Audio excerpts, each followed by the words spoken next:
The conference is now being recorded. Good afternoon and welcome to Deutsche Telekom's conference call. At our customer's request, this conference will be recorded and uploaded to the internet. May I now hand you over to Mr. Hannes Wittisch. Yes, good afternoon everyone and welcome to our full year 2017 conference call. With me today are our CEO Tim Höttges and our CFO Thomas Dannenfeld. Tim, as always, will first go through his highlights, followed by Thomas, who will talk about the quarter's financials in greater detail. And after this we have Q&A. Before I hand over to Tim, please pay attention to our usual disclaimer, which you'll find in the presentation. And now I hand over to Tim. Yeah, thank you, Hannes, and a warm welcome also here from my side. Great having you all on the call and looking into what Deutsche Telekom is doing. I will use my time as well for giving you a bit update about Germany's and about the infrastructure investment which we have done and we're going to do. So it is a little bit longer now, my speech. That said, jumping immediately into slide 4 and talking about the highlights. And I think this was a good year for Deutsche Telekom. We delivered on our guidance. We are growing strongly in all metrics. We have laid the important foundation for future growth in most of the business by good infrastructure and by customer growth. And therefore, I think we are on a good track. Our capital expenditure amounted to 12 billion euros last year. And we spent $8 billion to acquire over 30 megahertz of nationwide low-band spectrum in the US on top of it. To have the best networks, to offer the best customer experience, this is exactly what we are working for in all our operations. And you know that I'm always making clear that we are very pure telco investors in what we are doing. And the network investments is supporting our customer growth. This was strong across the board. Has even accelerated in a number of our European markets, and I think we see a good development. We grow revenues and EBITDA despite our currency headwinds, and in spite of our massive investments, our net debt remained within our comfort zone, and we were able to grow our free cash flow by 11% last year. Based on this, we are proposing an increase in our dividend as promised to 65 cents. So I think all good news. Let's start with our usual update on innovations and to highlight a few. We launched our narrowband IoT network in 8 countries. We completed the rollout for our European aviation network, which is set to launch soon. Mobile World Congress will be a big launch date and presentation on this subject. In Germany, almost 400,000 homes are using our hybrid router. More than 100,000 additional homes subscribed to our smart home offering last year. Digitization for us is a comprehensive concept, starting at the network layer with our industry-leading all-IP migration, and we are using 1,300 bots to automate processes in our German service operations alone. On the customer-facing side, let me highlight the 11 million visits we saw on our German digital service app, or the 40% penetration of our Greek mobile app, just to give you an indication for all the markets we have here, growing and good numbers. But clearly, this is just the beginning. Expect to hear a lot more on this front from us on the Capital Markets Day, which we have scheduled for May. On page 6, starting with the demand and the customer momentum which we had, it's quite strong. And this is not only a US story anymore, it's in all our markets. T-Mobile, in the US already reported 5.7 million net additions in 2017. In Germany, we added almost 3 million fiber customers to reach almost 10 million customers by year end.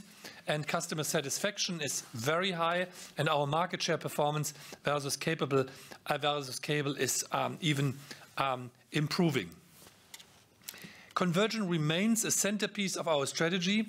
We have now 6 million converged customers in Germany and in our European operations, 1.5 million more than 12 months ago. Interesting-wise, if you look to Net Promoter Scores or to the trim satisfaction values, these customers have the highest rates from all our customers within the operations. And this is helping us a lot because we get even, supporters or promoters for our products. On the B2B side, our cloud revenues grew by 12% in 2017, driven by much higher growth in our public cloud services. Going to slide 7, on the next, we see the strong customer growth in our European operations, including Germany and the Netherlands. Primarily driven by commercial turnaround in our European segments, we added 12 million contract customers in 2017, over 40% more than in 2016. You see with the change in management, we even see a change in the growth trajectory of our operations here. And our broadband customer growth accelerated to 558,000 in Germany.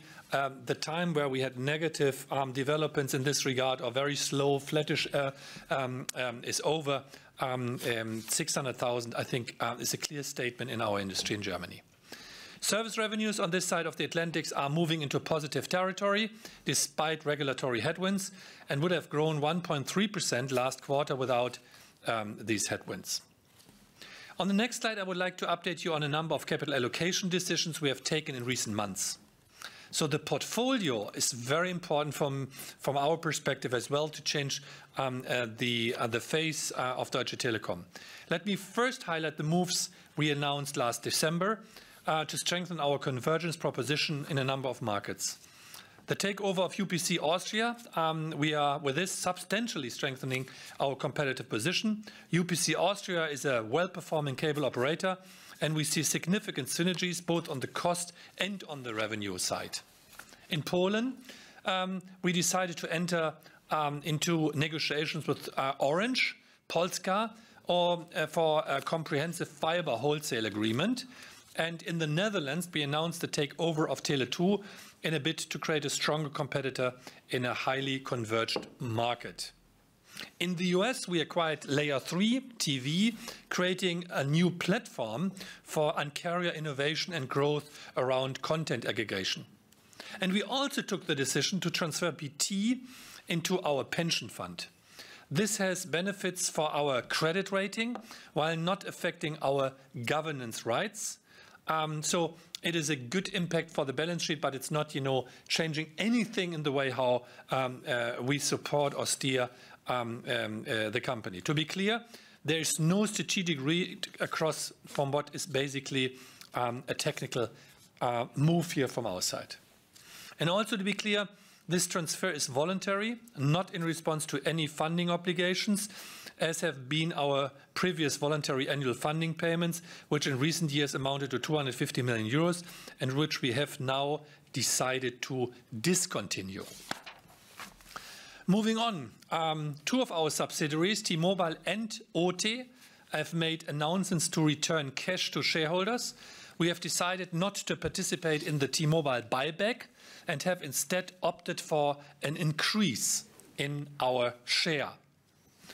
I have already mentioned that we want to pay a dividend of 65 cents for 2017. What's new this year is that we will no longer offer the dividend in kind. Whoever introduced it. So we introduced that instrument to give shareholders a choice and to help us funding our strategic investments, especially in the turnaround of T-Mobile US. But we have listened to you, and with T-Mobile US now generating substantial free cash flow, we have decided to discontinue the dividend in kind, moving to a full cash dividend instead and no further dilution on the stock. German infrastructure, now going into deep dive into our operations. We are aware of some concerns regarding infrastructure spent in Germany. So let's give a little bit flavor around that one. Let's start on slide 9. Here you can see that we are spending way more than our competitors. More. We are investing well over 5 billion euros. If you include T-Systems, it's well over 5.5 billion euros. And we are investing in fiber. obviously only fiber. We are not deploying copper, only fiber. Last year we deployed 40,000 kilometers of fiber, double the amount in 2014. Our investments since the end of 2013 have taken our German fiber coverage to over 70% and our LTE population coverage to 94%. What we care most about is about the customer feedback. And here the situation is very clear. As I already mentioned, we had almost 10 million customers on our fiber infrastructure, direct or indirect, well over 1/5 of German homes and businesses. And we have 11 million customers on our LTE network. And this number is growing strongly too. So where are we going now from here? Let's start with mobile. One of our investment priorities in the coming years is the coverage of LTE white spots, for instance in certain rural areas or along motorways and high-speed rail tracks. For this, we will quadruple the run rate at which we deploy towers in Germany from around 500 annually in recent years to around 2,000 in the coming years. As a consequence, our tower unit will invest around 100 million euros more this year already, and this will increase our population coverage by 3 million to 98% in the next 2 years. And as always, we are happy to host our competitors on our towers where it makes sense. Moving on to the fixed line, which is here on page 11. At the end of 2018, our fiber coverage will be around 80%. By the way, as always promised. And our speeds will step up massively with super vectoring.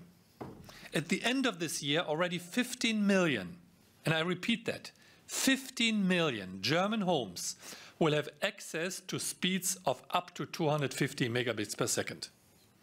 Going forward, we will continue to deploy fiber towards the gigabit targets laid out by the German government. We will bring our dense fiber networks even closer to the customers.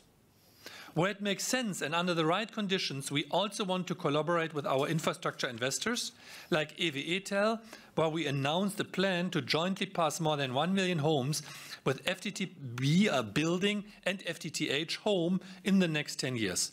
Or even use other networks through whole-buy agreements, as we want to make our networks available to others on fair commercial terms. Another near-term priority are German business districts. Here we have announced plans to connect more than 80% of businesses with fiber by the early 2020. And we are well underway, as you can see in our almost weekly announcements here. Aside from infrastructure, TSI and our German B2B business will work to digitally enable businesses and public authorities, not least with our industry-leading IoT and cloud services. As you can see on next page 12, our German capex will remain broadly at last year's elevated level, plus the incremental investments in our tower company. We had previously told you that we were comfortable with analyst consensus of about 4.3 to 4.4 billion euros for our German unit.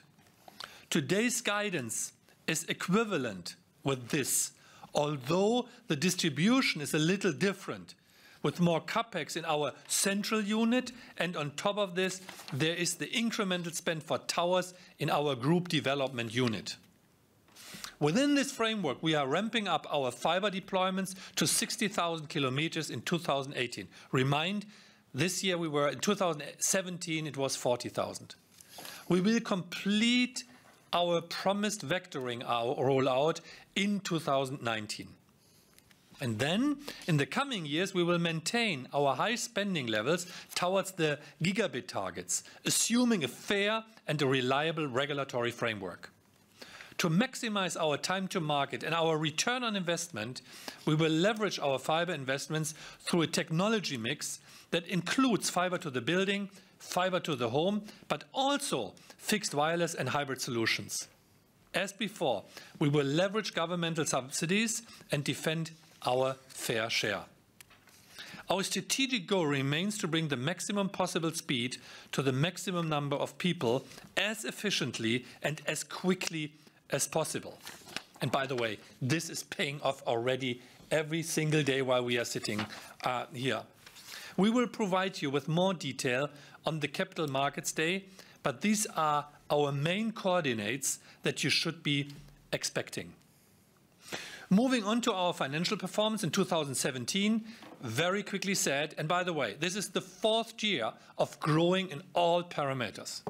Our revenues grew by 2.5%, adjusted EBITDA by 3.8%, and free cash flow by 11.3%. Adjusted for FX, our revenues would have been grown by 3.6%, our EBITDA by 4.9%, and our free cash flow by 12%.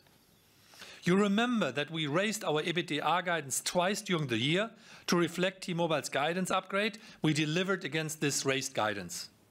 Our reported ex-US EBITDA was at the low end of our 12.9 to 13 billion guidance range, but adjusted for the disposal of Strato would have been in the middle of the guidance range and would have grown by 1%.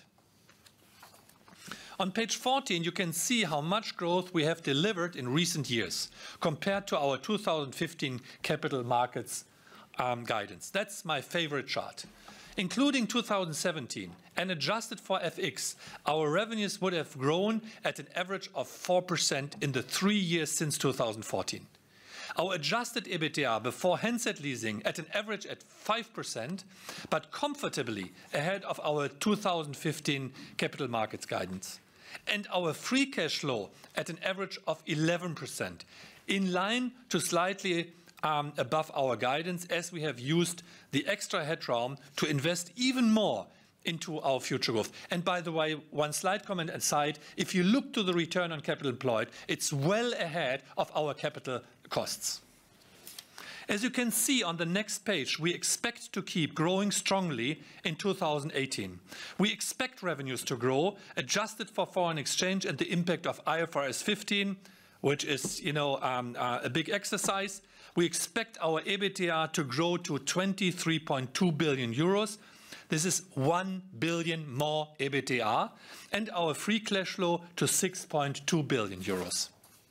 At the consensus exchange rate of 1.19, the EBITDA guidance would amount to 22.7 billion euros and the free cash flow guidance to 6 billion euros. Again, at last year's average exchange rate, we were guiding for capex of 12.5 billion euros, another step up compared to the 12.1 billion euros we reported for 2017. You should not be concerned about that one. At the consensus exchange rate, our capex guidance would be 12.3 billion euros.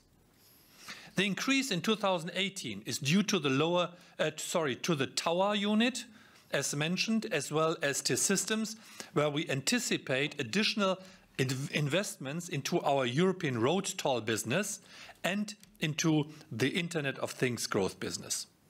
Importantly, we expect growth on both sides of the Atlantic. T-Mobile already guided on 8th of February. For our ex-US operations, we anticipate 2018 growth of around 13.2 billion from 12.9 billion in 2017, driven by Germany and our European operations. Now let me turn it over to Thomas to review our fourth quarter in even more detail, and glad to take your questions later on. Yeah, thanks, Tim, and a very warm welcome to everyone from my side as well. For the full year, our revenue grew 2.5% and our adjusted EBITDA rose 3.8%. In the fourth quarter, our revenues and EBITDA declined, but adjusted for FX, our revenues would have grown 2.7% and our EBITDA would have been stable. Our reported net profit rose 46.8% for the full year. In the fourth quarter, we had an impairment charge related to Poland of 800 million euros and a tailwind of 1.7 billion from the US tax reform, so a net benefit of 900 million for Q4. The 1.7 billion gain reflects lower deferred US tax liabilities. As a result of the US tax reform, T-Mobile expects not to be a cash taxpayer until 2024, 4 years later than previously expected. And the future effective tax rate will drop from almost 40% to around 25%. Now let's have a closer look at the segment performance. Starting with Germany. Our fourth quarter sales were up 2%, partly due to a stronger handset business, but even our reported service revenues grew by almost 1%, which marks a historic and exciting turnaround. Driven by this top-line improvement and by cost efficiencies, our EBITDA grew 4.7%. The key message here is we expect growth to continue in 2018 and 2019, as you can take from our annual report. More details on this at our Capital Markets Days. On slide 19, you can see that our reported total service revenues improved further in both fixed and mobile. These trends are shown after headwinds from roaming, fixed and mobile termination rate cuts.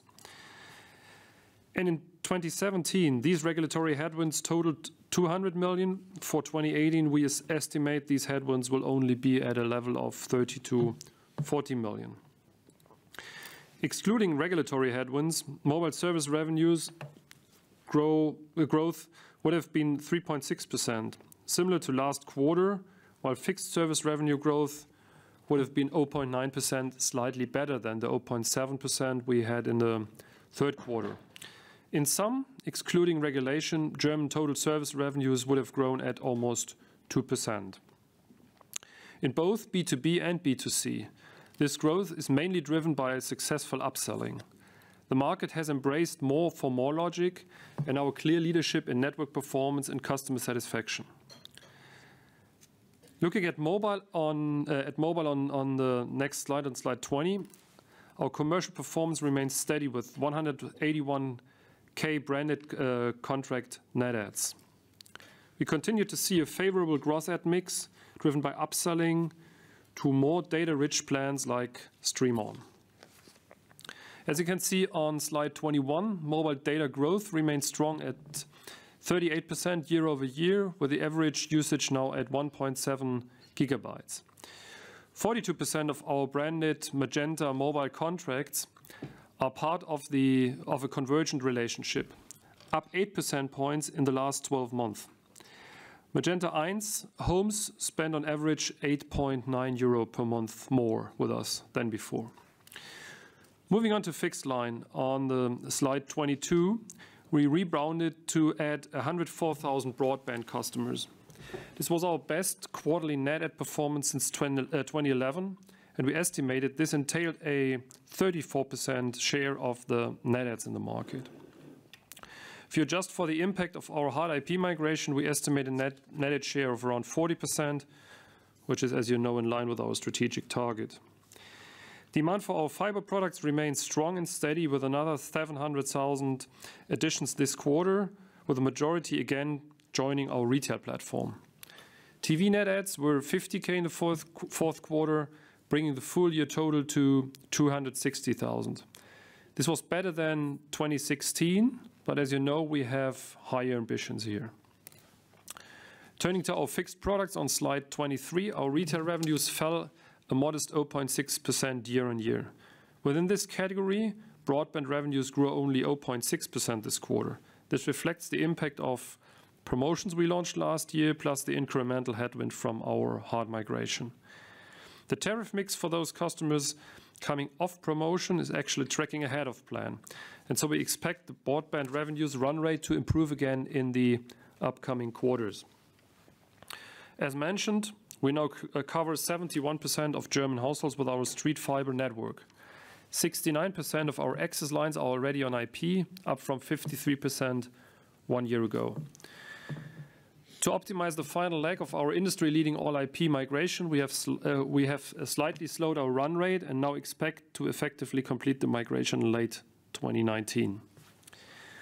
Moving on to our usual 2 slides on T-Mobile US, who have already presented very good results 2 weeks ago. In the US, we won 891,000 branded postpaid phone customers as many as the rest of the market combined. IFRS service revenues grew 4.8%, while IFRS EBITDA fell 5.7%, mainly due to negative effects from inclement weather. On the next slide, as usual, we show some selected performance metrics for our US operations. Our branded postpaid phone churn improved further and reached 1.18%. Bad debt expenses reached a new record low, reflecting improved customer quality. Our commercial results are underpinned by a strong network, and recent Ookla and Open Signal data confirms the clear T-Mobile LTE network leadership. Excluding the impact from hurricanes, the cost of service would have been stable year-on-year, despite low-band build-out costs. By year-end 2017, T-Mobile US had already deployed 600 MHz spectrum covering 300,000 square miles, and they target having 100 million POPs clear and ready for deployment. In 2018, the company expects to spend an incremental 300 to 400 million of OPEX on its low-band deployments, resulting in improved network performance and coverage. Importantly, the equipment being deployed is 5G ready, and this will give T-Mobile a head start into the next generation services. So moving on to our European segment. This was another quarter of strong commercial momentum. We added 364,000 new contract customers, 87,000 broadband customers, and 216,000 new converged homes. In Poland, our turnaround is now well underway. Based on innovative propositions, a significant expansion of our distribution footprint and network leadership, in Q4 we delivered 124,000 postpaid net adds. Our revenues in Europe were stable this quarter. Our organic EBITDA was down only slightly year-on-year. Building on our successful commercial turnaround, we expect our European segment EBITDA to grow in 2018, and this will be a historical first. The next chart shows that we have now migrated 68% of our homes in Europe to IP. Our LTE coverage now stands at 94%, and our fiber coverage has grown to 32%. Moving on to System Solutions on slide 30. Revenues and EBITDA both rose in Q4, the latter reflecting last year's negative one-offs. Nevertheless, we are expecting EBITDA to decline in 2018, driven by increasing all-IP migration costs and investments in new services, especially the IoT, the Internet of Things area. T-Systems is a mixed bag. The secular pressures from legacy IT depresses our order book as per our caution in Q3, but there's also some pockets of strength. Our enterprise telco business is stable, while our cloud and security business are growing strongly. More on this at our Capital Markets Days again, where our new board member, Adel Al-Saleh, will outline his plans for the business. The next slide shows group development, which now comprises mainly T-Mobile Netherlands and our German towers. We had another good quarter in the Netherlands with 77,000 contract net adds. This marked the 10th consecutive quarter of contract customer growth, driven by a strong network and a strong commercial execution. Adjusted for regulation, Dutch service revenues would have been almost stable. In 2017, our tower business was impacted by transition costs after the carve-out of our German segment. In 2018, we expect EBITDA growth for this unit. Mainly driven by EBITDA growth, our free cash flow increased to 5.5 billion euro, despite more than 1 billion additional capital spending. Q4 growth in our adjusted net income was driven mainly by the US tax reform benefits, as mentioned already earlier. Our net debt reduction reflected the growth in free cash flow and mechanical deleveraging from the exercise of the T-Mobile US mandatory convertible in December. Our ROCE increased to 5.8%, exceeding our WACC. And this means that on slide 33, our balance sheet ratios remain right down the fairway with the net debt to EBITDA down to 2.3, near the midpoint of our target range. Despite paying 8 billion for spectrum in 2017, our net debt for the year only increased by 800 million. Our balance sheet strength gives us confidence in removing the scrip dividend option, as Tim has already mentioned in his speech. My final slide, as always, summarizes the strategy we presented to you at the 2015 Capital Market Days, and we finished 2017 with people, products, and attitude in place to build our growth story on an ever greater number of pillars going forward. More on this at our 2018 Capital Market Days. And before I hand over to the operator for the Q&As, let me finally say something about my decision not to extend my contract beyond the end of its term by the end of this year then. You know that I'm always trying to stick to what I promised, and one of my promises I've given myself and my family some time ago is that I will do exactly this, namely leave DT after now 26 years of service to find time for new opportunities. Nothing is lined up yet, and this is the point. This is a personal decision, and as you can see in today's numbers and guidance, which I believe are very strong, I will leave a house that is in a very good shape. DT is a great company with strong, well-invested assets, an excellent team, management team, and lots of future growth potential. I've known Christian Ulick, my successor, for more than a decade, and I'm sure you will find that he's the perfect successor. And we will be together until the end of the year to work on a smooth transition. And I'm pretty sure I will see most of you on roadshows and conferences in the upcoming weeks and months, and of course, for sure, on the Capital Market Days in May. And now I hand over to the operator for the Q&As.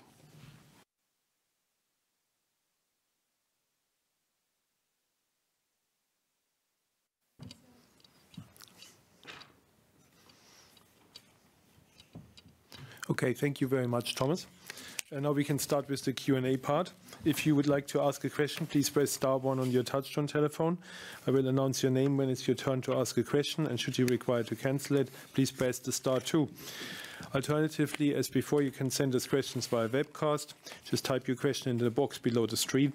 And as usual, I would kindly ask you to restrict yourself to 2 questions at the time. And the first question we have is from Polo at UBS. Polo? Yeah, hi, thanks. Just have 2 questions. The first one is on German fixed line service revenues. They've now grown for 2 consecutive quarters after several years of decline. However, how optimistic are you that German fixed line service revenues can continue to grow going forward? And my second question is really about the guidance in your annual report. So you state that you expect a strong increase in equity-free cash flow for 2019 after 6.3 billion of equity-free cash flow in 2018. So can you maybe talk bigger picture about the main moving parts that are driving equity-free cash flow growth in 2018, but specifically why you're expecting the strong increase in 2019? Thanks. Look, let me start with the first question. The first question is, yes, we are strongly convinced that the ARPU and the mobile service, the service revenues on fixed line is going to increase throughout the upcoming quarters and years. Why do we think that? The first thing is we have an unbelievable high amount of investments in the infrastructure. By the end of this year, we will open up 15 million households up to 250 megabit per second this year. So therefore, the upselling opportunity for us is really great.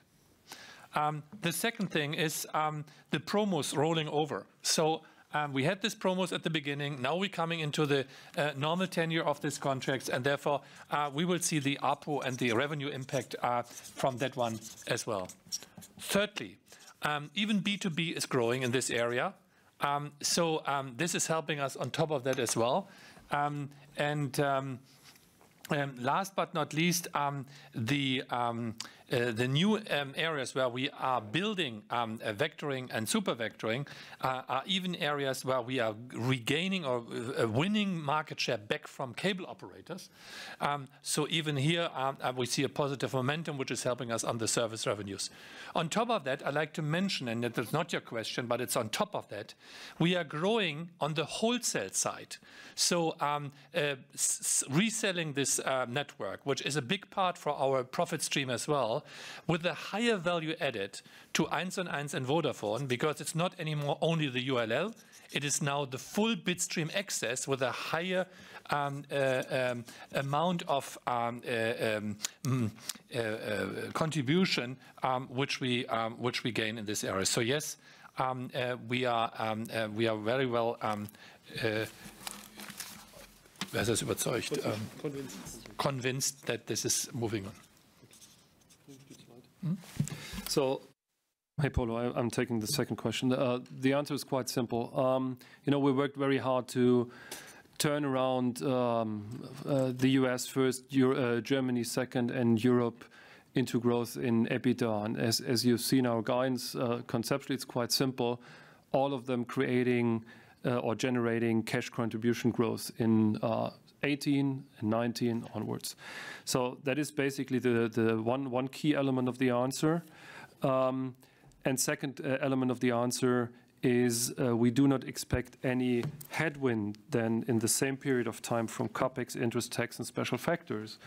Special factor guidance I've given in 2015 Capital Market Days was that there is a continuous slight decline potential for us because of the A structure, and so no relevant headwinds from this area. So to summarize, cash contribution, free cash flow growth from US, from DTEGY, from Germany, from Europe.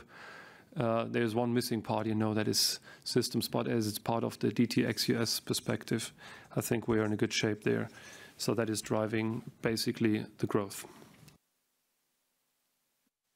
Okay, the next question we have is from Akhil at JP Morgan.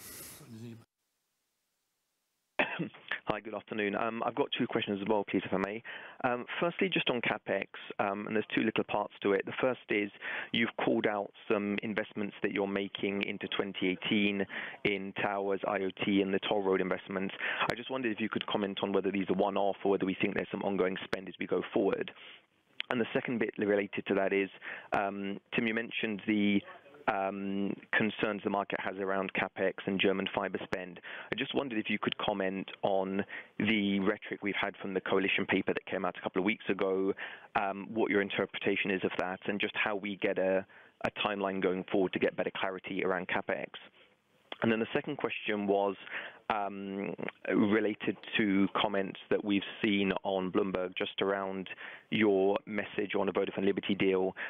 You've spoken out seemingly quite vocally as to why you think that deal should not be approved. Maybe we could just elaborate on why that is. What are your key issues? What are your key concerns? Thanks a lot.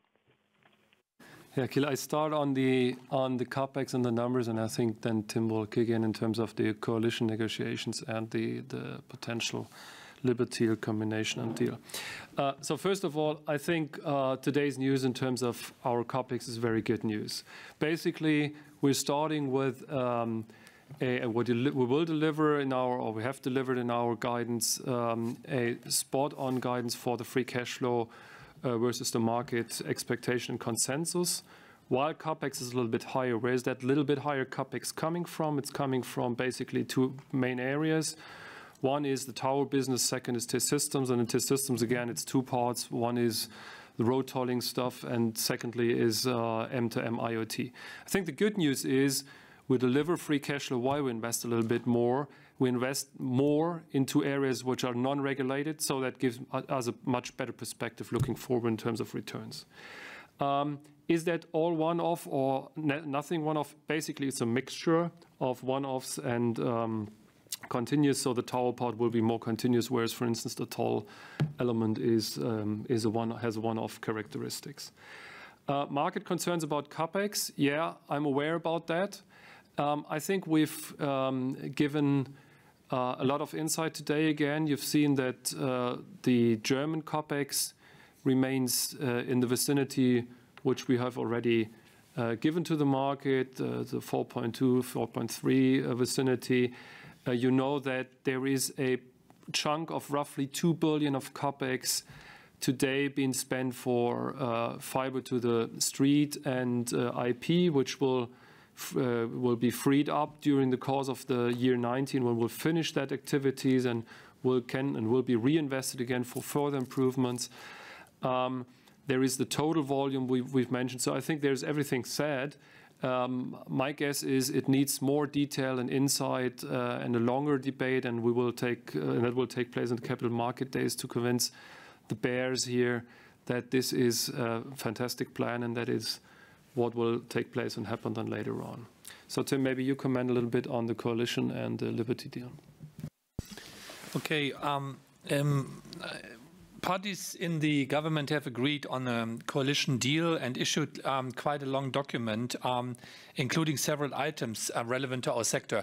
I have heard that the word digitization is mentioned 227 times. So you see, Germany is in the digitization fever.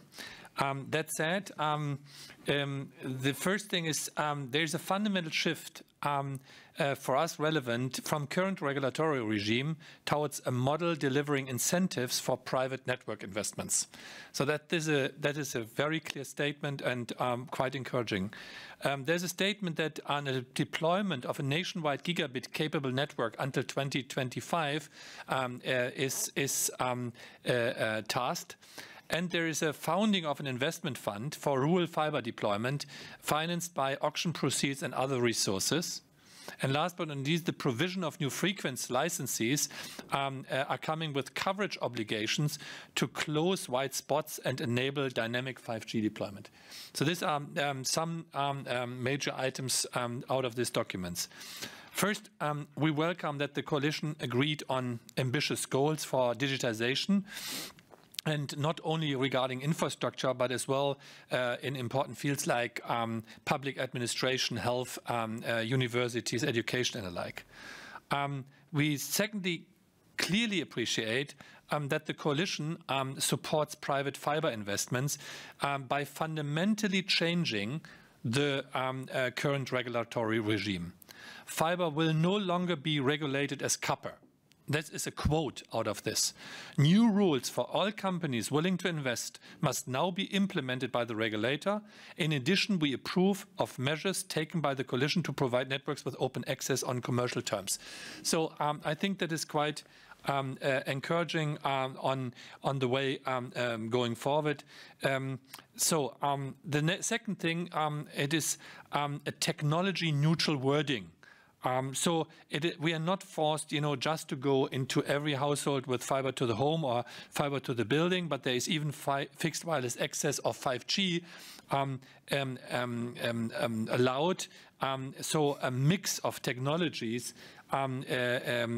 is drafted as the way forward. There is a significant subsidy program which is included for industrial areas and school. Overall, the total amount of subsidies for the upcoming 4 years should be in the vicinity of 10 to 12 billion euros. This is huge, really huge. Today, the industry is not able to invest this amount of money, just to bottlenecks in the construction areas and other things. But at least this is the amount of money which is probably available from the government for the rural areas. 5G is playing an incremental role in the context of the coalition contract. There was a discussion about national roaming and maybe some misunderstandings. Our interpretation or understanding from the national roaming idea is that it's not a must, but a can condition. So in areas where others want to roam with their partners, they can do it, but it's not a must obligation on that one. There will be a significant amount of spectrum which should be made available for the industry to accelerate innovations in the environment. So there's a lot of encouraging elements into that one, especially the deregulation. There are some as well very ambitious statements as well into that one, which are unclear. The fundamental framework is driven, but we have now to understand better how it gets implemented. Your second question was with regard to the Vodafone Liberty. And we have a lot of evidence that this thing might be happening soon. We hear about due diligence, which is already taking place here. And therefore, it seems to be that there is some excitement around that one. Now, our position as Deutsche Telekom on that one. Remind us that Deutsche Telekom was pushed to sell the former cable operators into 3 pieces into the market. We were not allowed to sell it in 1 piece at that point in time to Malone. We had to split it. And with this, we were, as in the history of Telekom, unable to realize big proceeds because of the dyssynergies of the split of this entity. But that was at that point in time the position of the antitrust authorities in Germany, that they didn't want to create a monopoly on TV market nor on cable access. Now, this is, I think, still the situation. So what our position is, and I'm very clear on that one, I think it's completely unacceptable. I do not see that this kind of concentration in the cable market can be supported from regulatory bodies. And the reasons for that are manifold. The first thing is the market concentration in the TV market. Look, I don't believe that Germany wants to go into the situation like Eastern European markets are, where TV markets are dominated by telco players and with automatically political power is with telecommunication operators. In this concentration, the new combination would have a dominance in the TV market. And therefore, I think for the media companies in Germany, this is something they might complain about it, as well as Deutsche Telekom will. The second thing is that you are aware that almost a third of German homes is very difficult to access due to the Nebenkostenprivileg, the rental privilege, which is creating a monopoly for these households. And there were already remedies imposed when when Unity Media and Kabel Baden-Württemberg merged, and this concentration in this housing association will even, grow significantly throughout that merger. The third observation is that having a cable asset across the entire country and an asymmetric regulation for Deutsche Telekom with their infrastructure of today, that would have been seen as an unfair treatment of one player as well. So there are a lot of other arguments which are coming on top of that. So I think there will be no way that this deal is going to be approved, and for us it's completely unacceptable. Thank you, Tim. Clear words. Next is Robert from... Yeah, thanks very much. 2 questions again.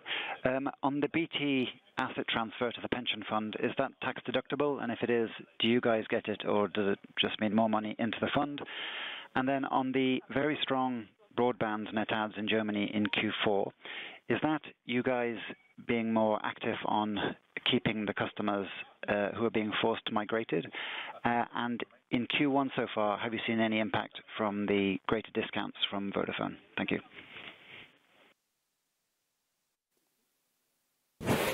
Okay. Hi, Robert. I'm gonna start on the BT question.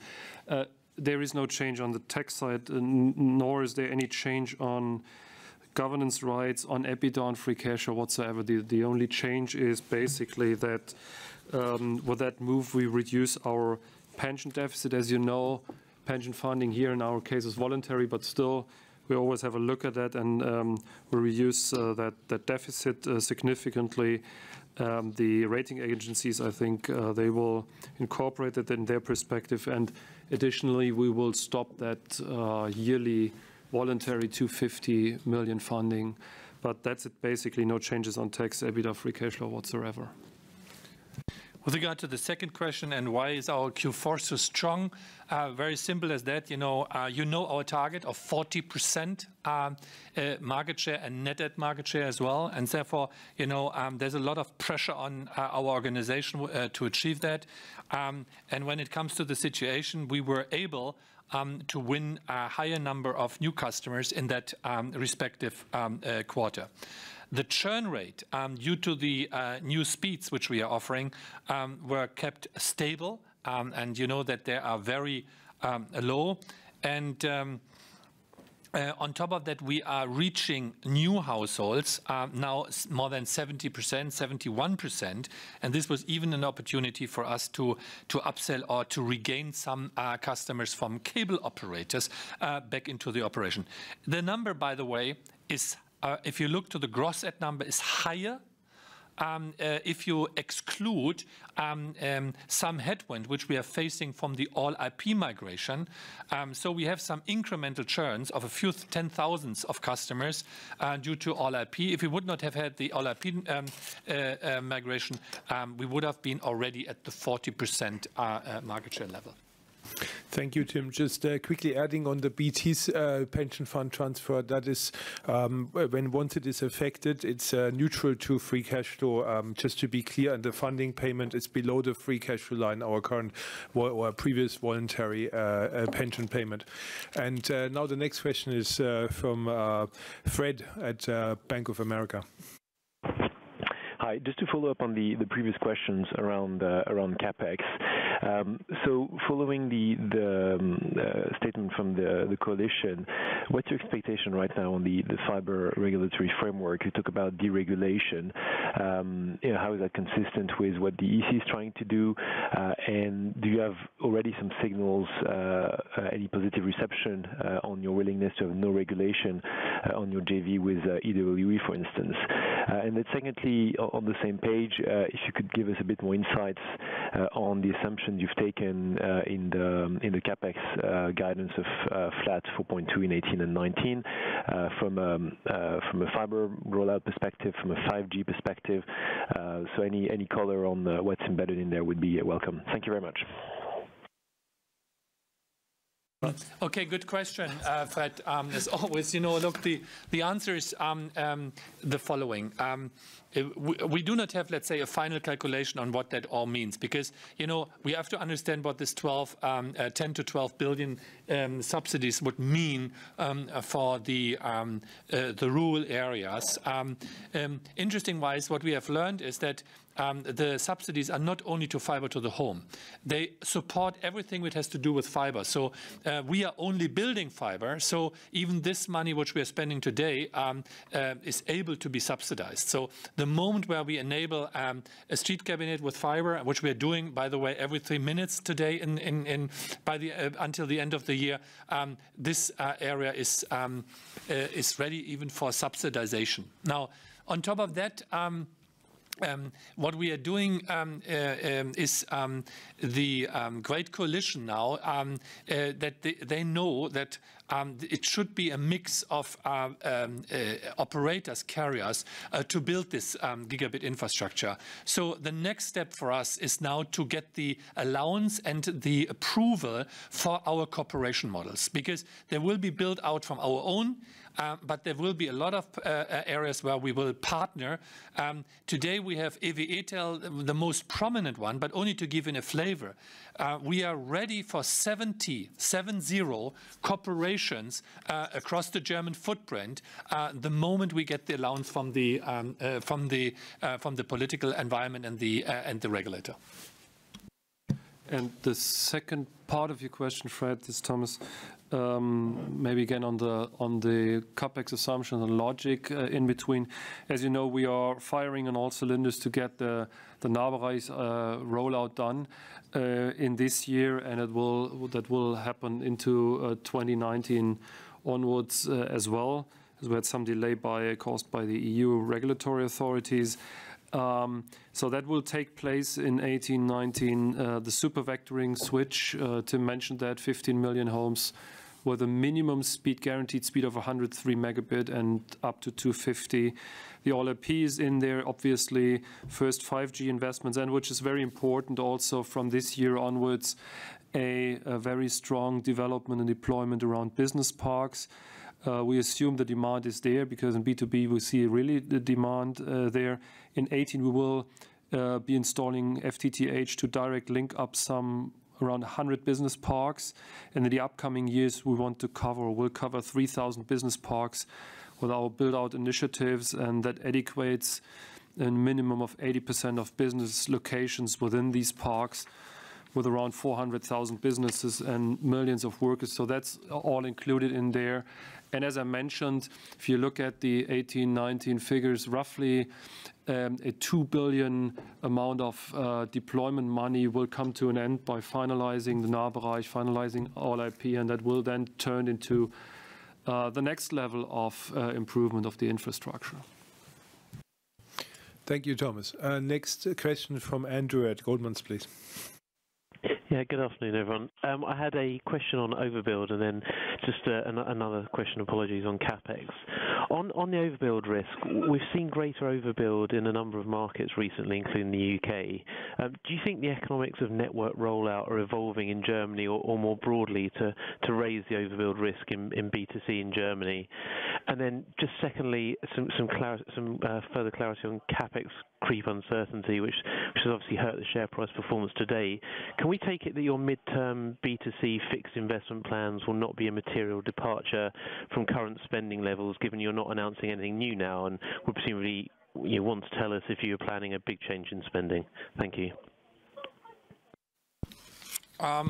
Okay, trying to answer guys, the first thing is, I know some of you might be concerned about the CapEx envelope and what we're doing.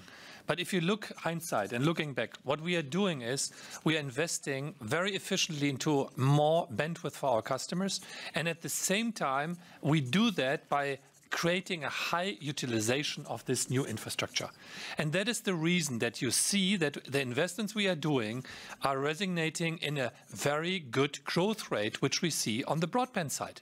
So that is what we're doing. On top of that, we are open for reselling, as we have always been. So there is a wholesale model which is supporting our contribution to margin at the same time.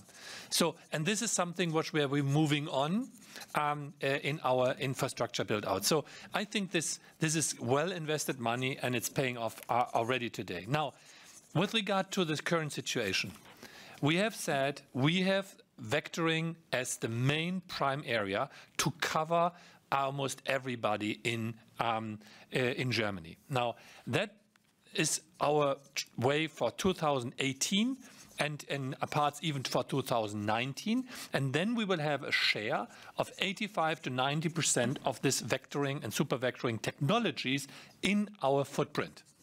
Now, automatically with this, in some areas, there might be alternative fiber to the home infrastructures from smaller places. This is a coincidence, what is happening. Now, what can we do about that one? On the one side, we can compete. On the other side, we can build a kind of sharing model with these guys so that we cooperate and that customers who are asking for a higher bandwidth that they can get it already on our partners' infrastructure, while if they are staying with 50, 100 or 200 megabit, they keep, let's say, the original footprint which we currently have. On top of that, we are developing areas now where we are not deploying the original plan, where we find partners. With EWE-Tel, we are building fiber to the home in one area in Germany alone. In Mecklenburg-Vorpommern, we get subsidization and good economics on fiber to the home build out. Therefore, we are not building vectoring in these areas. We immediately go to fiber to the home deployment. We have business areas where we have decided to go there, but only if 40% of the business owners are supporting to the fiber deployment. Otherwise, we will spend the money else. So I think we have a very clear cockpit of investments and utilization and, refinancing the growth of our operations by revenue. And a final sentence on the magic number. As you see in our prognosis, we've published today, you should also expect the magic 4.2 number we've seen for, or we guided for 2018, also in 19. That's what it's saying, stable development over what we're guiding in 18 here. Okay, thank you. Next question is from Ulrich at Jefferies, please. Yeah, thanks very much. My first question is on free cash flow and sort of the pension situation there. I think you said in the press conference that the transfer of the BT stake would essentially fund 60% of the pension liabilities, and I think the target for the CTA was sort of 50%. So you're essentially there.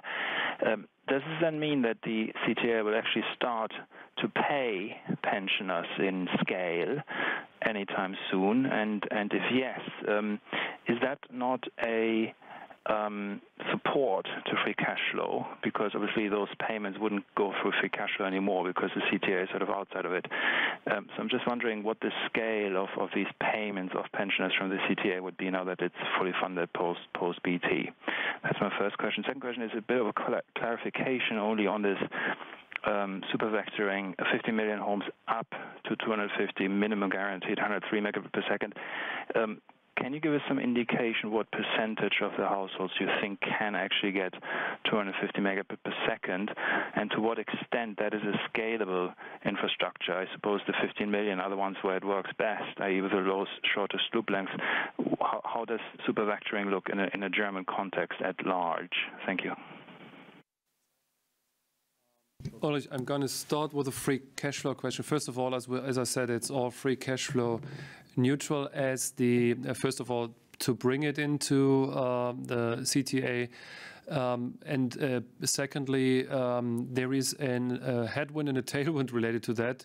You mentioned here the tailwind, that there is a start to pay already pension out of the CTA. That's what will happen. As a matter of fact, on the other hand, we will not have the divvy anymore from the BT, and that's more or less a wash. So it's basically a neutral activity. Looking at the free cash flow, it's not, again, looking at the pension deficit or the rating side. But from a free cash flow perspective, it's a wash. With regard to the super vectoring, what we have said is if we talk about super vectoring, we guarantee customers more than 103 megabit per second. So only that is clear, you know, it's not like cable where you don't get a guaranteed speed depending on how many customers are on that POP infrastructure. We are guaranteed at least 100 up to 250. Now, the number, you know, by the question is what time you are talking about, but by the end of this year, 250, more than 50% of the households will have this maximum speed of 250. Okay, thank you, Tim. Hope that answers the question. Next is from Sam at Exxon. Yeah, good afternoon. Two questions, please. It feels like every night I check my phone and I have a new alert saying you've bought back more T-Mobile stock. I wonder if you could just tell me how much you've bought cumulatively in the last month or two, and how much you're willing to buy, and a bit more about the thought process behind that. And then secondly, kind of T-Systems as ever is a bit of a black box. What gives you the confidence that you can kind of stabilize around 400 million EBITDA next year, given we've just had the big write-down and downgrade to estimates last quarter? Thanks very much.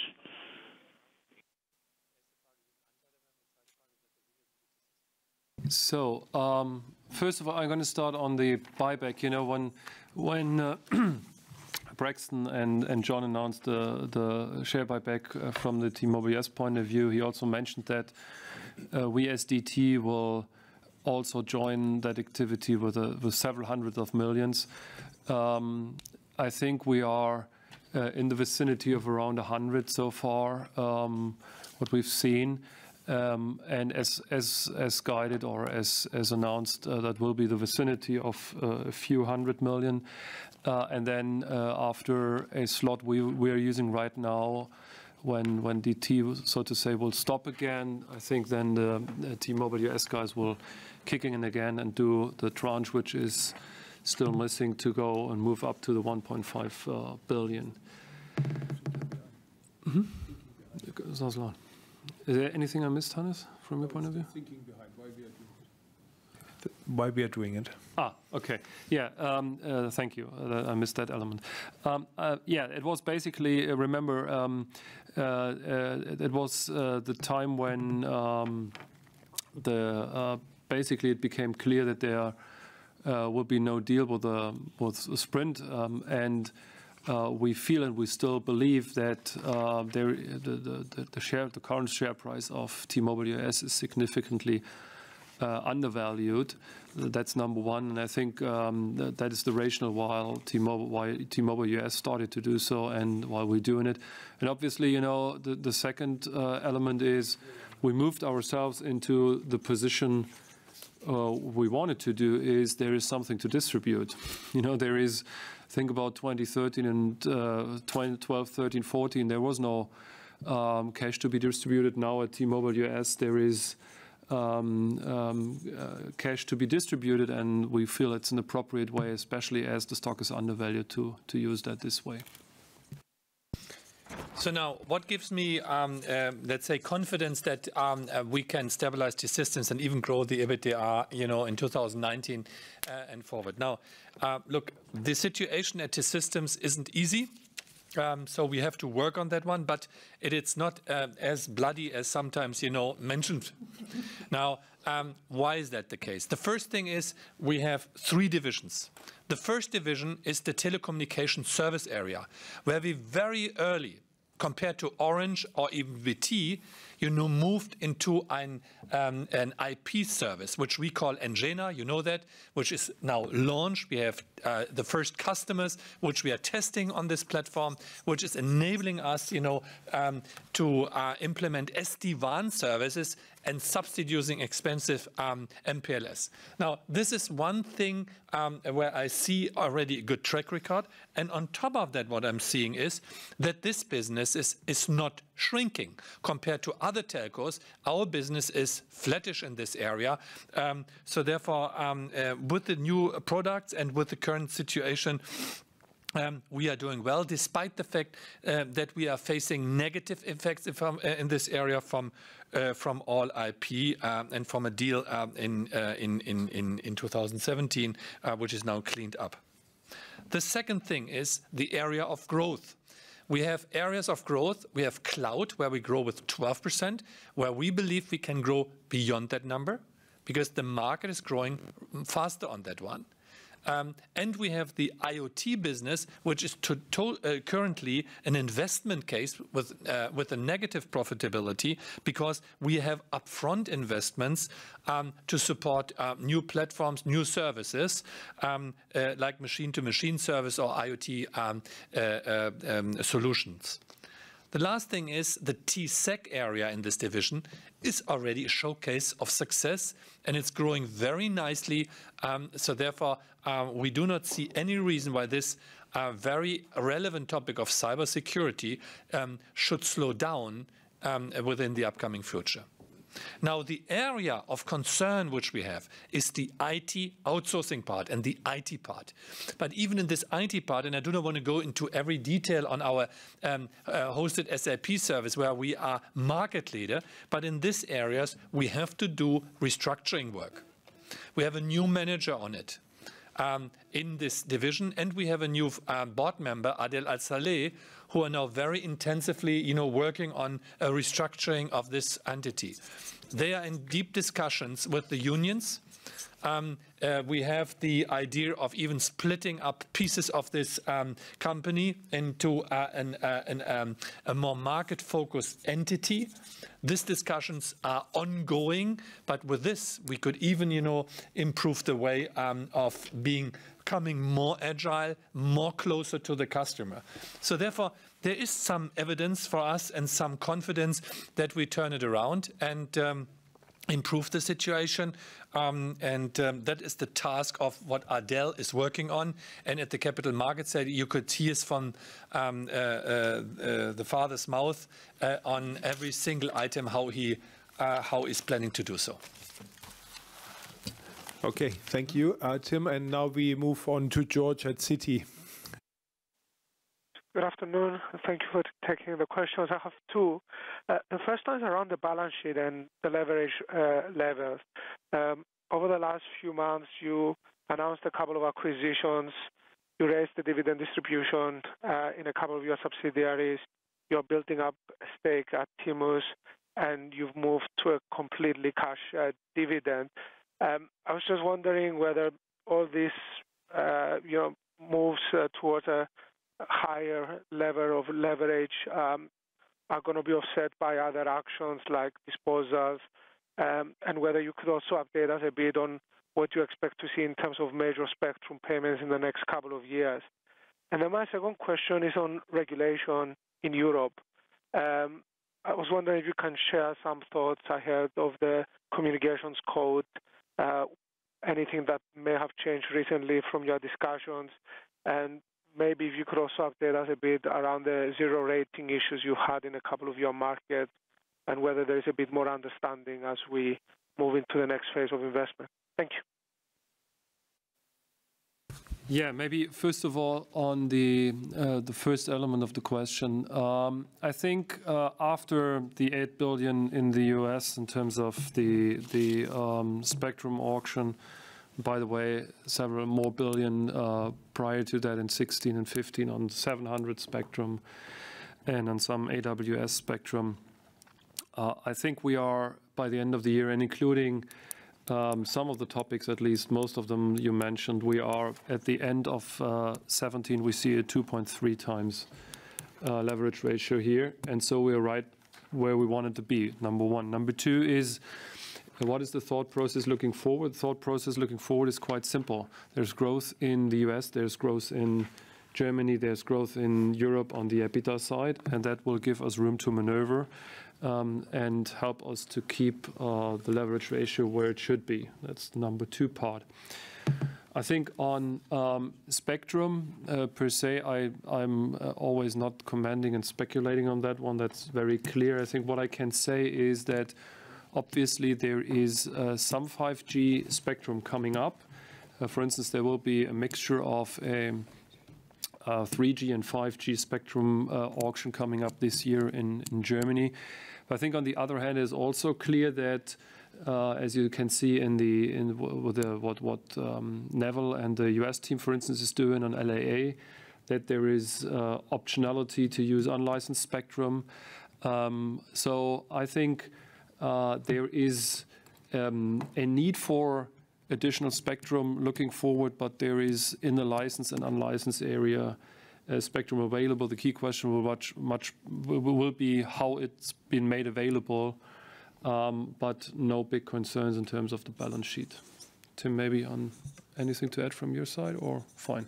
No, the only thing which I like to on Germany or on Europe is that the sentiment for auctioning and making spectrum available is given. For 5G in Germany, we go into the auction of 3.x spectrum. So I think it's 300 or 400 megahertz, which is coming to the market. This is something we expect to come. If we can get more spectrum beyond 6 gigahertz and 26 and the US kind of stuff, I mentioned that we are interested on doing so. So this is coming, and what I can tell you, the political leaders understand very well that they cannot just, let the industry suffer from huge spectrum spendings, and at the same time expecting that we are building out the infrastructure. I think it will be a balanced, and what you see in the coalition contract already today is that they will consider a build out in the countryside as a trade-off against higher prices of spectrum. So this is something which I find encouraging. Very good. So next question is from Ottavio at SocGen. Ottavio. Hi, good afternoon, gentlemen. I have a couple of questions and a follow-up from previous queries. The first one is on the Liberty Vodafone. If a deal takes place, it will be a follow-up from another deal we had 3 or 4, actually more years ago. It's a bigger scale, but it will have the same hurdles that Tim has explained earlier. And if it goes through the same process, it's very likely the ball will come back to you. Last time around, you had the ability to stop that deal but you prefer to settle. Now, if that process will kick off and the ball will come back to you, will you do the same, or this time you will actually try to stop the entire merger? The second one is on the system solution. I'm sure that on the CMD there will be a lot of on the plans, and also you give us a bit of flavor about what you plan to do. But the question is very straightforward. You, as a DT, you praise that any business that's not earning its right returns, you prepare to actually be a kingmaker and potentially to sell. Now, system solution, you got a lot of granularity. You are in a number of different businesses. You're grouped in three main pillars earlier. So the question is, do you really need to be in all these segments? And if not, which are the segments that it could be trade off, and which are the segments that you believe are core for the growth and for also to support the other business segments? Thank you. To the first question, very simple. I've said it everything already in my statement. I find this deal totally unacceptable. I do not see any kind of solution ground for the political authorities, nor from a commercial perspective for the other players in our industry. And therefore, my position on this situation is very, very clear. On the second part on T-Systems, just for clarification, first of all, basically there are three boxes, areas, segments, however you call them, we should look at. One is telco business, two is the digital business, three is, as Tim mentioned, the IT, mainly IT outsourcing part. The number one is doing good, and it's by far not in that area of cash burn. That's very clear, and it's very core. That's international telco business. And we're doing well there. Noticing that there are some headwinds in terms of all IP, but still doing good there, and no reason to assume something different also on the midterm. And as Tim mentioned, we've been very active also in innovating fast with concepts like Engina. So the second box is negative. But it's negative by our strategic decision. That's the digital box. There you find the IoT, the M2M stuff, you find the cloud stuff, you find all those areas where you invest first, and then later on you see the results. And so that is not a matter of an issue in the portfolio, but much more kind of normal pattern you see in areas where you want to invest for the future. And as Tim mentioned, I don't want to repeat that. You see in the cloud growth, you see in TSEC and so on.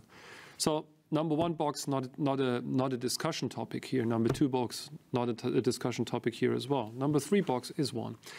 And you heard us saying 3 years ago, 2 years ago, we are not willing to consider a sale of that IT outsourcing part of the business.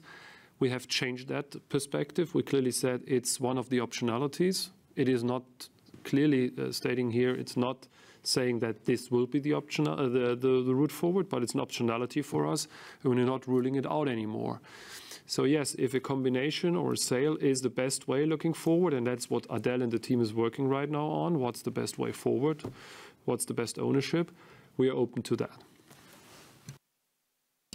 Okay, let me take a few questions from John Dan at RBC that he has submitted on via email. So his first question is whether in the free cash flow guidance that we have given includes a benefit of lower pension top-ups. So the answer is no. As previously stated, the pension top-ups were always below the free cash flow line as defined by us.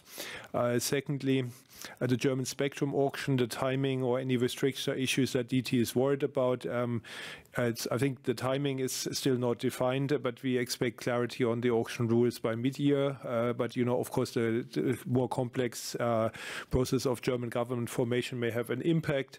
The concern generically we would have is that any resale obligations would be imposed because we don't see a reason for this, and the coalition agreement is not recommending these. So it's supportive, but ultimately it's a decision of the German regulator. And then finally, Unity Media. maybe second half this year, first half next year.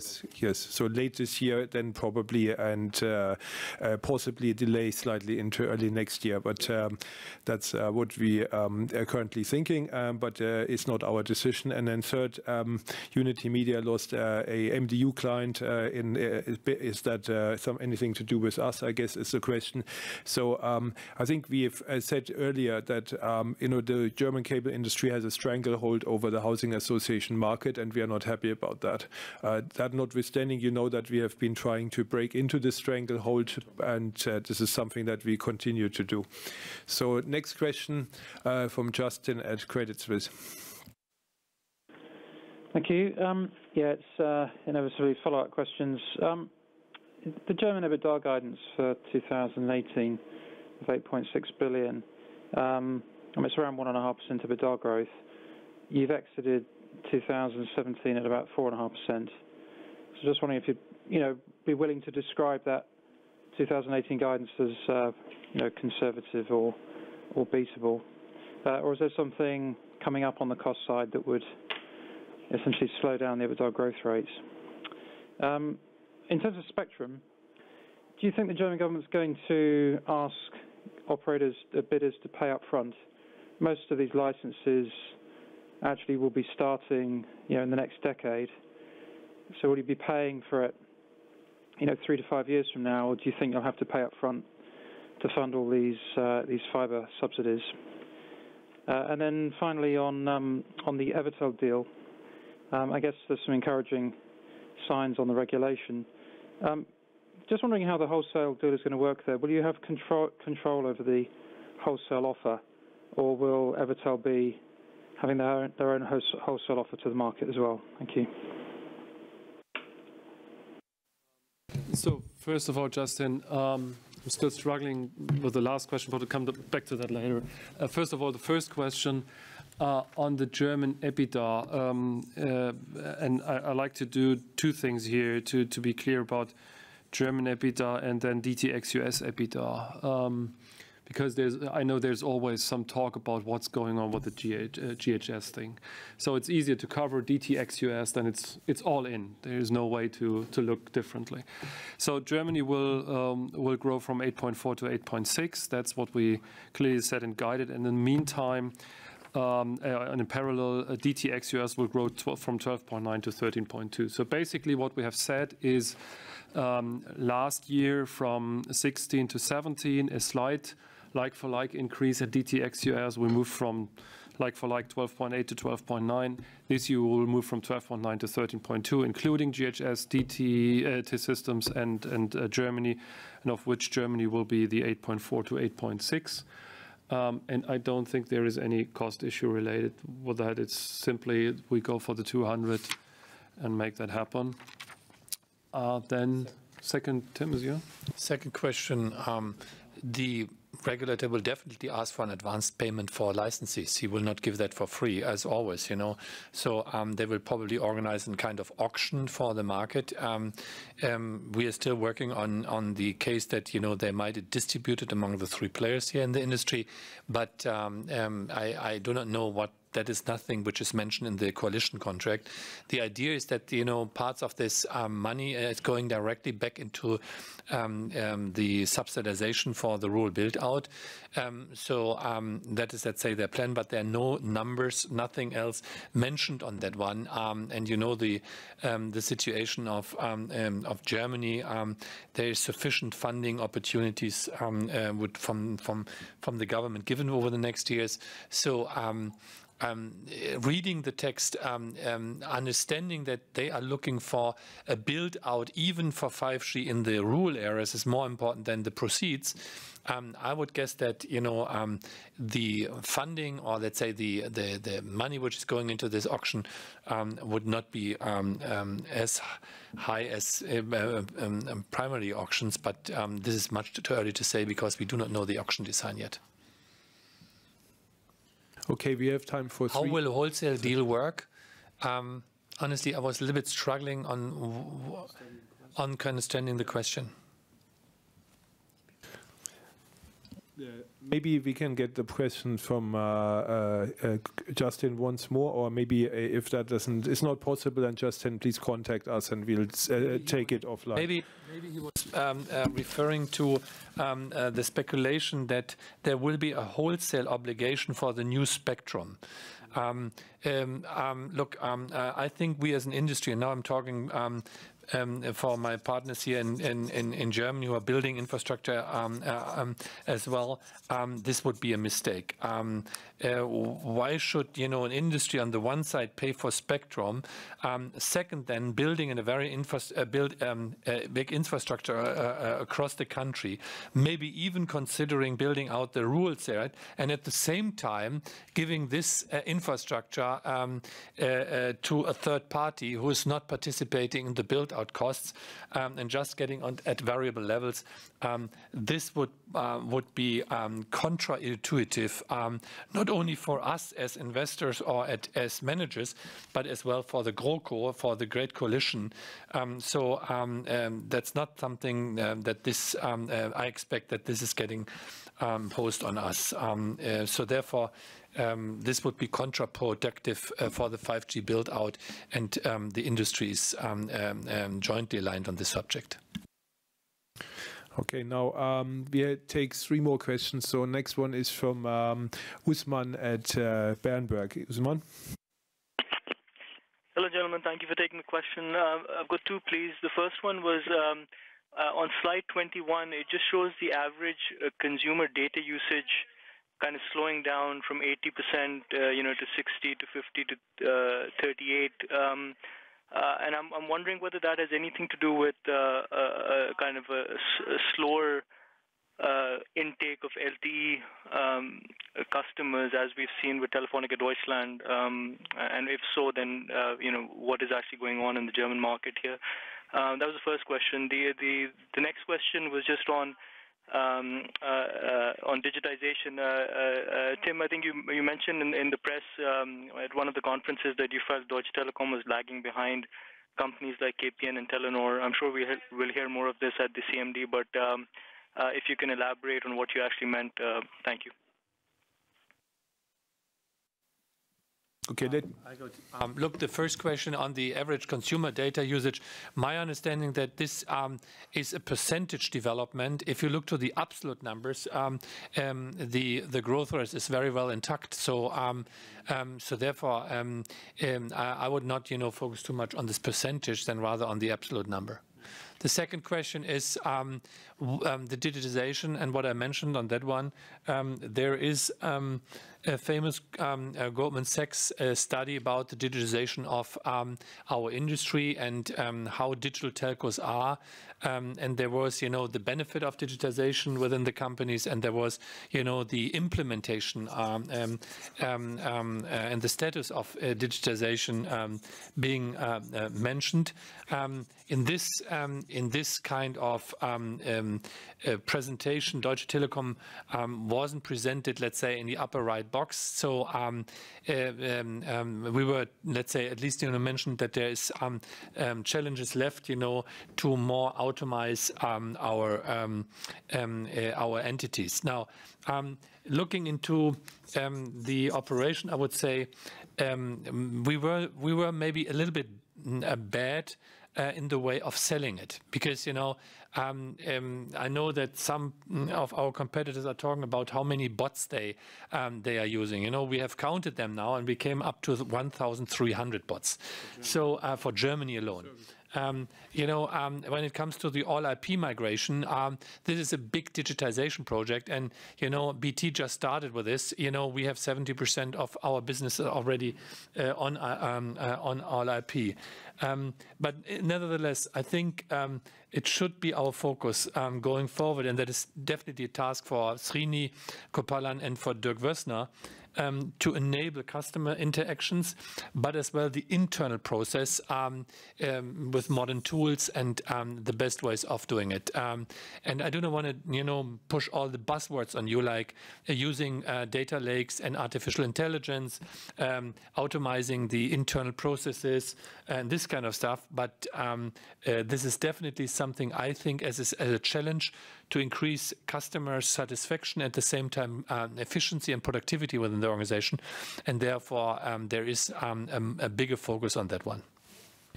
Maybe I can add some more flavor on that, because I think the key message is quite simple. It's a huge opportunity and it's a key priority for us, and that means it's not only, and that means we are not only focused on the front end, meaning the customer interface, but also the back end of our business, which is sometimes underestimated, to digitize the back end as well.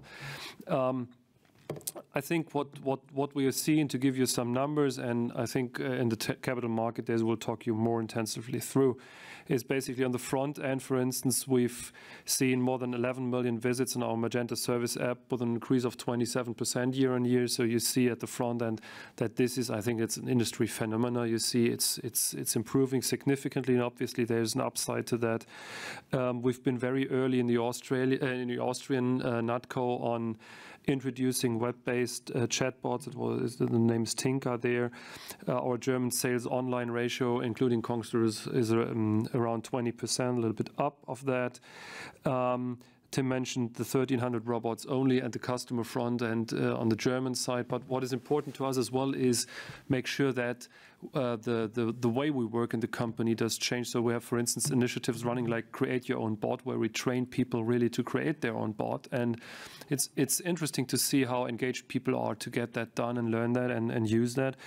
So I think what we are very active. We're excited about the potential. And let's be honest, we are just at the beginning to leverage that potential. And so, as I said, we will talk you through in much more detail within the course of the next month and then in the capital market days. Good, thank you. Moving on to the penultimate question is from Steve Steve Markham at Arete. Steve? Yeah, afternoon, guys. Thanks for taking the questions. First of all, I want to come back to the Unity Vodafone situation and your very forthright comments on that, Tim. I mean, logic would suggest that it's an EC deal, and following the logic of recent EC approvals, that it would get approved, based on what we see with similar cable-to-cable and cable mobile deals. So, do you dispute that? Do you think it would be overseen in Germany, and if so, why? And if it's a European deal, do you think all the precedents in Germany are as relevant as you make out? And then just coming back briefly to German capex, you've talked about the new subsidy envelope. I mean, at present, I think there's about 5 billion euros of subsidy available in Germany, but it sounds like very little has been allocated because it's so difficult to access that subsidy. Can you comment on how much you've actually been able to get access to so far, and how much you think you can get over the next couple of years? And then just coming back to the comments you made in the tower rollout in Germany, you said that you would sort of wholesale where it made sense. Can you sort of just give us some colour on how the relationship between T-Mobile and the towers business works, and whether they have kind of right of first refusal and are able to secure the best sites before their competitors can come in and wholesale access on those towers as well? Thanks a lot. Look, I do not know, who is at the end of the day deciding on the deal. That is something you have to question the Liberty and Vodafone guys. It might be that this deal is getting approved in Europe, but even Europe has to reconcile then their decisions with the German authorities and the cartel office, and so there is an interaction between that. Second, we haven't seen a case where media dominance has been regulated. Most of the business we have seen were a fixed mobile convergence. So in this case, we have even a media discussion. And on top of that, we have the specific situation of Germany, of the monopoly in the housing associations of the cable operators, which is something unique. And the same is true for the abolition of the Nebenkostenprivileg, which is needed to create a fair competition in this one. So as I said, I cannot imagine, a reasonable, amount of remedies which might be imposed from the authorities. For me, this is definitely the opposite of a no-brainer. It's completely unacceptable, and therefore, independent who has to decide on this subject, he cannot ignore the facts of creating a monopoly in different markets. With regard to the German capex guys, look, I know that this is a concern of you guys. I do not really understand why, and I will do my utmost best in the next weeks, to convince you why this is the best thing we can do.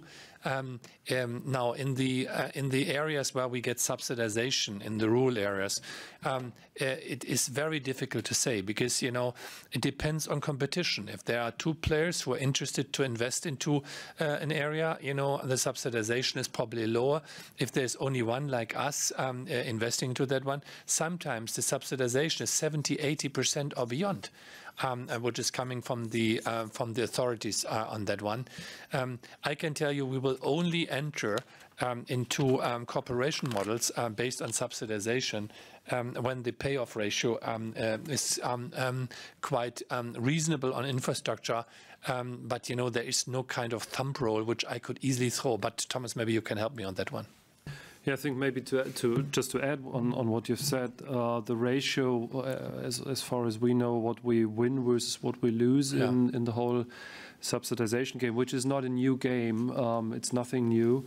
It's just another tranche which is being discussed. So for those which have taken place already, we are winning roughly 2/3 of that. That's the magnitude. Tim is right. We've seen now areas where really there's subsidization out to connect some homes with FTTH at the cost of roughly 40,000 euros per home, of which we pay 1,000 or 1,500, and the rest is subsidized, which is giving you a kind of insight on some ways of subsidization which are potentially not reasonable. But anyway, whatever takes place there, roughly 2/3 is the magnitude we're winning there. We've been part in more than 1,000 funding programs during the last 12 months in total, and more than 500,000 homes being covered with that. So that's kind of, from our point of view, running activity since several years already. And as long as we're in that vicinity of 2/3, we feel okay. Then on the T-Mobile and tower business, I guess the question is how to strike the right balance between having a proper and well-up setup and running tower business with multi-tenant approach on the one hand, and not giving up the crucial sites which make a difference in the network potentially. On the other hand, we believe that's doable. Our approach is kind of blacklisting thing. There are some sites, and it's a smaller, in terms of percentage points, a smaller percentage points which really make the difference, and the vast majority is not making a difference. So the balance we're trying to strike here is quite simple: exclude the few ones which make a difference, don't share that, and share the big majority of those you can share, and that's basically the way we deal with that. Yeah, network leadership is about more than towers, but part of it. The last but not least, we close the questions with Mandeep. If we can have your question, please. Thank you very much for giving me the last question. I remember maybe 3 months, 6 months, a year ago, maybe 90% of the questions you got were exciting ones about US M&A and upside potential, and now everyone's worried about the downside risks from German fiber. So maybe you just give us your perspective on US M&A prospects, willingness to partnership in fixed to mobile convergence. Could a Sprint deal come back? Just sort of let's finish on a positive tone. Thank you, Mandeep, for that. Look, the first thing is in the US, we still clearly believe in the benefits of consolidation. And we were and we are always open for any sensible transactions creating value for our shareholders in the United States or elsewhere, by the way. But we, as you know, we agreed to end our merger discussion with Sprint in November, and therefore, going forward. Look, I don't know what's happening, but we keep awake, we keep open, we are listening, and we are talking to the industry. But independent from our curiosity and, let's say, even the willingness to create value, we have a very strong organic growth path. Opening up from 230 million POPs covered to 330 million now. This amount of customers which we can gain in these new areas, and we are just in the middle of implementing our 600 megahertz spectrum. So these are huge opportunities for additional organic growth, which is creating value. That is, by the way, why we are not selling stocks. That is why we are believing to the share buyback program of this entity. We are strongly convinced about the value on a standalone basis of this company, signaling ahead of what we see today. So I cannot report anything new on that front, but we keep our eyes and ears open on this note as well. Okay, with that, we conclude our call today. Thanks everybody for participating. Thanks Tim and Thomas. And should you still have further questions, we now kindly ask you to contact us directly at the Investor Relations Department. And with that, I give back to the operator. We'd like to thank you for participating at this conference. The recording of this conference will be available for the next 7 days by dialing +49 1805 2047088 via reference number 517810 #. We are looking forward to hear from you again. Thank you and goodbye.